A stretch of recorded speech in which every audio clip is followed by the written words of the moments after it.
Bethlehem and see this thing that has come to pass, which the Lord has made known to us. They came with haste and found Mary and Joseph and the babe lying in a manger. Now when they had seen him, they made widely known the saying which was told them concerning this child. And all those who heard it marveled at those things which were told them by the shepherds.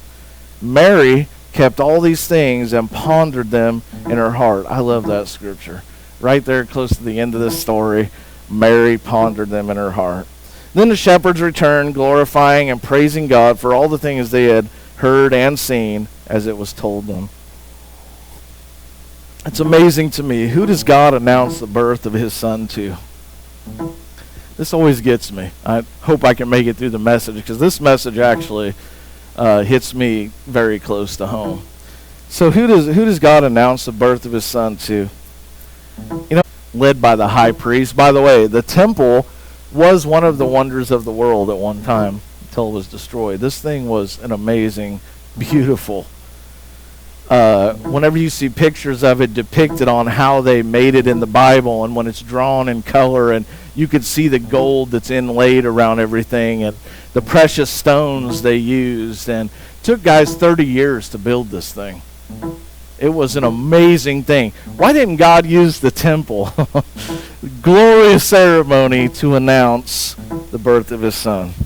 I'm going to tell you, we're going to learn some things from the shepherds today. I hope that just really, really blesses you. He chose a bunch, and I want to say this without trying to cause offense, but they did smell. He announces them to a bunch of smelly shepherds. They smelled like their sheep. Generally, you smell like your profession, right? I mean, if you're working around grease and all that, you generally will smell like grease and cars and all that. Shepherds, they smelled like sheep. Now, sheep don't smell very good, okay? The only invitation from God to come and visit Mary and Joseph and the baby Jesus went to a group of shepherds.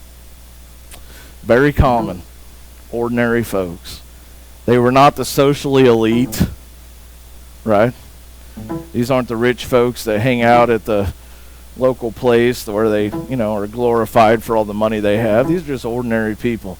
Matter of fact, they were actually the bottom of the rung kind of people. Last people you'd expect to receive an invitation to, and not only an invitation,